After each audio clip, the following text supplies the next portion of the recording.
L'invité café. Il a pu mettre fin à ses jours pour dénoncer le complot administratif dont il serait victime à la DAF. Jean-Hubert François, ancien président du syndicat des jeunes agriculteurs de Guyane. Bonjour Jean-Hubert François. Bonjour. Sincèrement, vous avez réellement voulu mettre fin à vos jours dans les locaux de la DAF ou il s'agissait simplement d'une action choc, coup de poing pour attirer l'attention, pour tirer la sonnette d'alarme? Je pense que depuis ce que j'ai fait là, je pense que cette question-là, j'y ai droit à toutes les heures, à tous les appels, à tous les SMS et tous les WhatsApp que je reçois. Normal.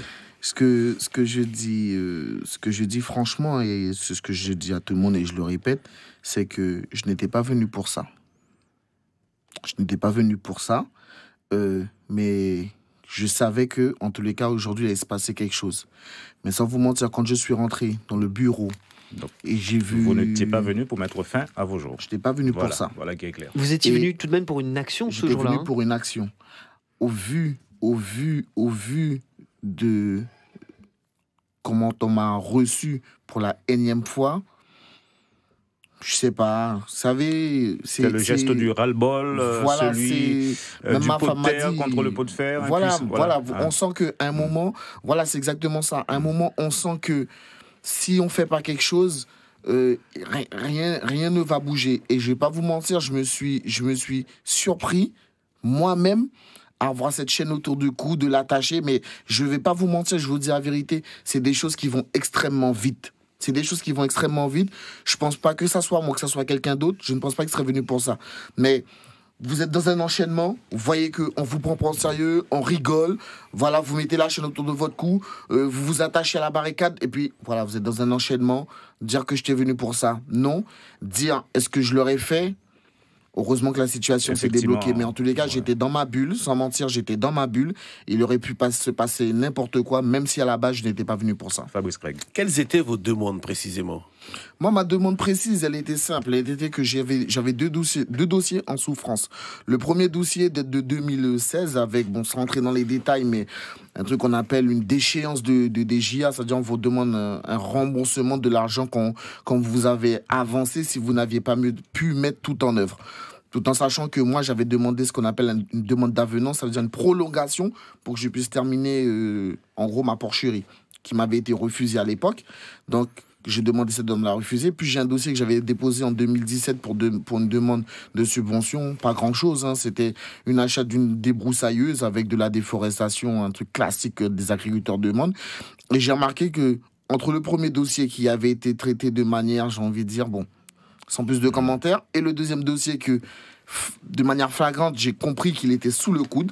On n'allait jamais me dire oui, jamais me dire non, mais il n'allait jamais bouger de là où il est. Donc quand j'ai compris ça, entre les pièces qu'on me demande à fournir, que j'ai dû donner en 15 exemplaires, et des documents que je n'ai pas encore, mais qu'on me demande, quand je les aurai, il faudra les fournir.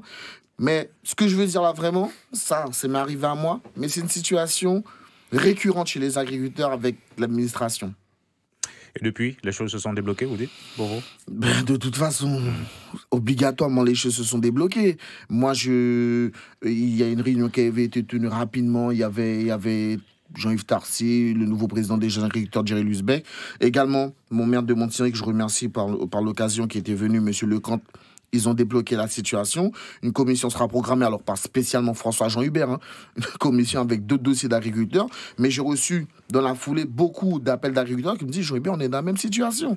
Donc en fait, j'espère que c'est pas chaque fois qu'un agriculteur devra tenter de se suicider ou se suicider tout court, que l'administration va se dire, écoutez, on va traiter leur dossier. Franck Lecamp. On parlait l'an dernier, à l'issue des mouvements sociaux, des craintes pour les leaders, des représailles, des suites de l'État, des violences des institutions. Dans ces cas-là, ce n'est pas forcément ce qui vous est arrivé qui était à craindre ou qui était attendu. C'est-à-dire que ce que vous avez décrit, ce n'est pas forcément des représailles de la part des sommités des services de l'État, plus d'agents. Mais vous savez, faut faire... Quand parfois on vous dit, c'est vrai qu'on dit que l'État va se venger, mais l'État c'est qui ? Ce n'est pas seulement les directeurs, ce n'est pas seulement le préfet. Hein. Ça peut être quelqu'un qui est tout simplement dans un bureau, qui n'ont pas apprécié que vous ayez fait grève, qui n'ont pas apprécié que vous ayez jeté du purin de cochon, qui n'ont pas apprécié que vous ayez transformé la DAF en exploitation agricole. Et puis, ils ont un certain pouvoir sur votre dossier, ben, ils le mettent sous le coude. La vengeance, parfois, elle ne vient pas forcément d'en haut, elle vient de celui qui est sur lui. Ça peut venir, en tous les cas, de ceux avec qui vous êtes en contact direct. À vous entendre, en tout cas, vous étiez la bête noire de la DAF. Fabrice Craig. Je pense jusqu'à présent, je pense toujours. Jean-Hubert François, être agriculteur en Guyane aujourd'hui sans aide de l'État, c'est impossible ? Pour démarrer une exploitation, vraiment, c'est impossible. Pourquoi ? Parce qu'on a toujours le frein de la déforestation. Ça coûte énormément cher. Par contre, se défaire des aides de l'État assez rapidement, c'est quelque chose de tout à fait possible. Mais par contre, il faut choisir les bonnes productions qui rapportent tout de suite de la trésorerie. Mais pour le démarrage, de toute façon, le système est fait d'une façon, entre les normes qui sont demandées, entre les contraintes qu'il y a, obligatoirement, si quelqu'un veut démarrer une exploitation sans aide européenne, du FEADER, ça va être très très compliqué. Malik Kataye. Oui, alors comment voyez-vous justement l'avenir de l'agriculture en Guyane, surtout avec les déboires qui vous arrivent, vous connus en fait, si on est moins connu, je pense que ça va être encore plus galère. Moi je pense que j'encouragerais toujours de toute façon, malgré tout ce qui se passe, de continuer l'agriculture, parce qu'aujourd'hui il faut comprendre, ce n'est pas le métier d'agriculteur qui est compliqué. C'est être en relation avec l'administration qui s'occupe de l'agriculture. C'est ça la difficulté et qu'il faut bien séparer. Mais moi, je vois l'avenir de l'agriculture comment ? De toute façon, vous savez, il y a des échéances qui arrivent. Par exemple, 2020, 2021, révision de la PAC, la politique agricole commune. Toutes ces choses-là sont amenées à pas disparaître, mais avec la Grande-Bretagne qui a quitté, c'est amené à ce qu'il y ait moins d'argent. Moi, je vise une agriculture dépendante, c'est-à-dire qu'on paye le prix juste du produit, on se défait des aides, même si elles sont là pour nous accompagner, mais elles ne doivent pas être, on va dire, une continuité de l'exploitation toute la vie de l'agriculteur. Après, c'est une vision que j'ai, mais pour moi, en tous les cas, je vois l'avenir comme ça. C'est un objectif pour vous, comme vous le décrivez à l'instant, de se défaire de toutes ces aides, et même peut-être pour l'agriculture en Guyane.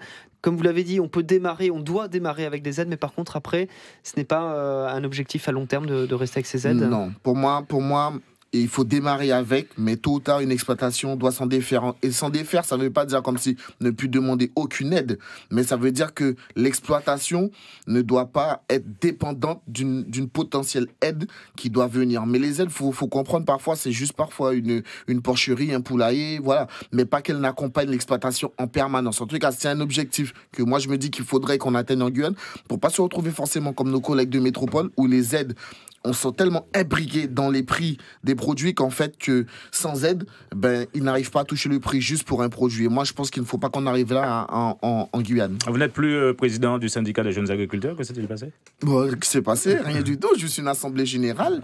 Je ne me suis pas représenté. Vous n'êtes plus jeune, c'est ça ? C'est pas que je suis plus jeune, c'est que, en tous les cas, c'était la réflexion que j'avais faite avec mon équipe quand j'étais président. Je leur ai dit, plus je resterai président, moins des jeunes vont s'engager. Parce que je prendrais trop de place.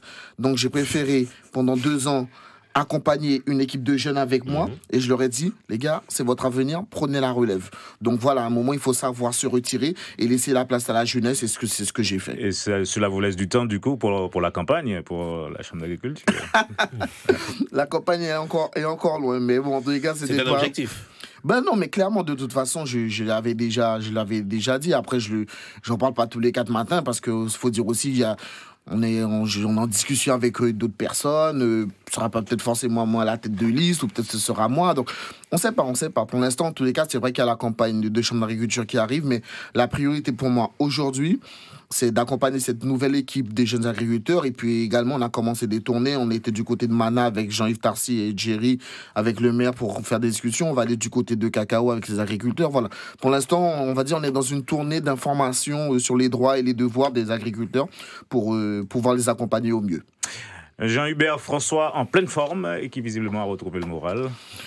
Mais merci, je voudrais dire merci surtout à toutes les personnes qui m'ont envoyé des messages, des WhatsApp, des appels, parce que c'est vrai que ça n'a pas été un moment facile, mais moi je ne savais pas où est-ce que j'en étais, mais en tous les cas, tous ces appels de réconfort et des messages m'ont fait énormément de bien. Donc voilà, Jean-Hubert, espérons est de retour, espérons-le.